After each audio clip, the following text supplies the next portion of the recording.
నమస్కారం అండి స్నేహితులారా. ప్రాణాయామం ప్రాక్టీస్ చేసే మొదట్లో సాధకులకి అనేక రకాలుగా ప్రాబ్లమ్స్ వస్తాయండి. ఎటువంటి ప్రాబ్లమ్స్ వస్తాయి, అలాగే ఆ యొక్క ప్రాబ్లమ్స్ నుంచి ఏ విధంగా బయటపడాలి అనే విషయాన్ని ఈరోజు వీడియో ద్వారా మనం తెలుసుకోబోతున్నామండి. మొదటగా సాధకులు ప్రాణాయామం ప్రాక్టీస్ చేసేటప్పుడు శరీరాన్ని నిశ్చలంగా ఒకే ప్రదేశంలో 15 నుండి 20 నిమిషాల లోపల మాత్రమే శరీరాన్ని కూర్చోబెట్టగలరు, కదలకుండా.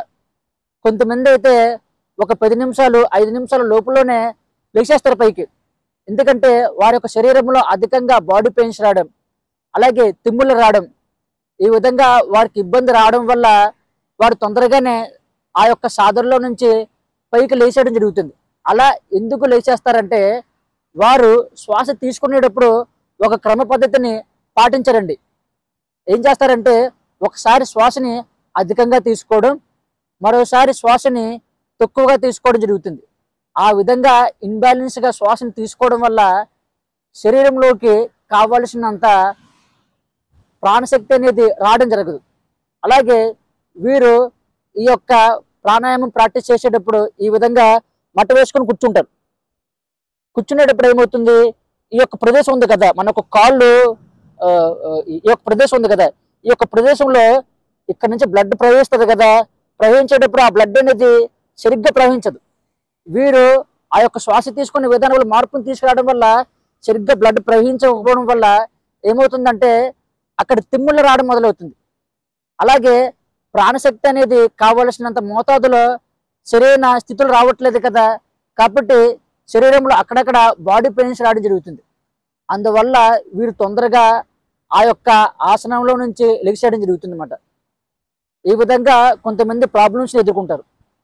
మరో కొంతమంది ఏ విధంగా ప్రాబ్లమ్స్ని ఎదుర్కొంటారంటే వీరు ప్రాణాయామం ప్రాక్టీస్ చేస్తూ ఉంటారు. ప్రాక్టీస్ చేస్తున్నప్పుడు ఈ యొక్క గొంతు దగ్గర బాగా నిప్పు రావడం, అలాగే అధికంగా దాహం వేయడం, ఈ విధంగా ప్రాబ్లం వస్తుంది. ఈ విధంగా ప్రాబ్లం ఎందుకు వస్తుందంటే వీరు శ్వాసను తీసుకునేటప్పుడు శ్వాసని వేగంగా తీసుకుంటారు, లేకపోతే వేగంగా వదిలేస్తారు.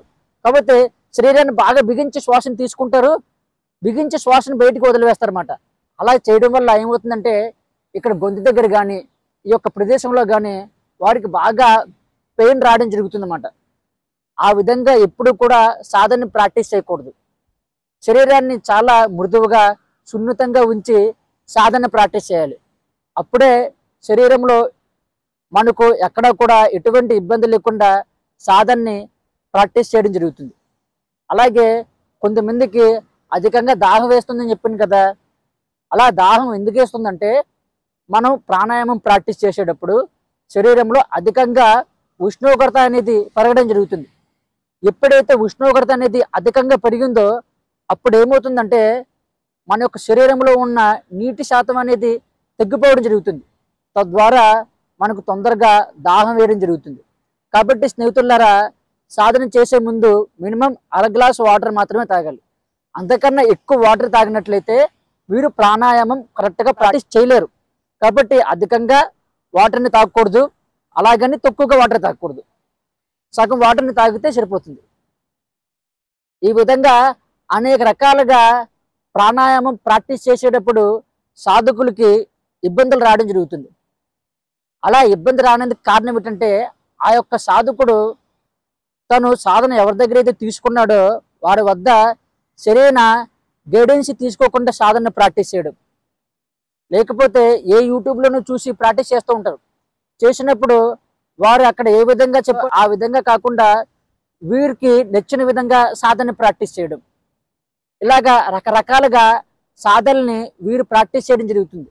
తద్వారా వీరు ఇబ్బందులకి గురవడం జరుగుతుంది. కాబట్టి స్నేహితులారా, మీకు మీరుగా సాధనని ప్రాక్టీస్ చేయడం కన్నా ఎవరినైనా గురువుల్ని కానీ టీచర్స్ని కానీ ఎప్పటికప్పుడు ప్రాణాయామ సాధనని ప్రాక్టీస్ చేసేటప్పుడు వారి యొక్క సలహాలు సూచనలు అడుగుతూ సాధనని ప్రాక్టీస్ చేయాలి. లేక వారు ఏదైనా ఒక కోర్సుని డిజైన్ చేస్తే దానికి అనుగుణంగా సాధనని మనం ప్రాక్టీస్ చేసినట్లయితే మంచి ఫలితాలని మనం పొందవచ్చు. కాబట్టి ఇబ్బంది పడకుండా సాధనని ప్రాక్టీస్ చేయండి. ఓకేనా స్నేహితులారా? అయితే ఇక్కడ శ్వాస మనం సరిగ్గా తీసుకోవట్లేదు, సరిగ్గా వదలట్లేదు, అందువల్ల ప్రాబ్లం వస్తుందని చెప్పాను కదా. ఇక్కడ మన శ్వాసని తీసుకునేటప్పుడు ఆ యొక్క శ్వాసని సమతుల్యంగా తీసుకుంటూ సమతుల్యంగా శ్వాసను వదిలివేయాలి. ఉదాహరణకి ఒక 6 సెకండ్ల శ్వాసను తీసుకున్నారు, మరో 6 సెకండ్ల శ్వాసను బయటికి వదిలివేశారు. ఆ విధంగా ఏదైనా ఒక క్రమశంకని పెట్టుకొని దానికి అనుగుణంగా మీరు ప్రాక్టీస్ చేసినట్లయితే ఎటువంటి ఇబ్బంది లేకుండా ప్రాణాయామం ప్రాక్టీస్ చేయడం జరుగుతుంది.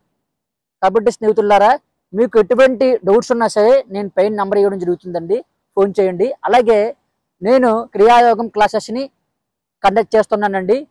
ఈ యొక్క క్రియాయోగం క్లాసెస్లో మనకు వచ్చే అనేక రకాల అనారోగ్య సమస్యల్ని ప్రాణాయామం ద్వారా ఎలా తగ్గించుకోవాలి, అలాగే క్రియాయోగం చేయడం ద్వారా మనం ఎంతటి శక్తివంతంగా తయారవుతాం, తొందరగా ఆధ్యాత్మిక మార్గంలో పురోగతి సాధించగలం అనే విషయాలని బోధిస్తూ ప్రతిరోజు కూడా సాధనని ప్రాక్టీస్ చేయించడం జరుగుతుందండి.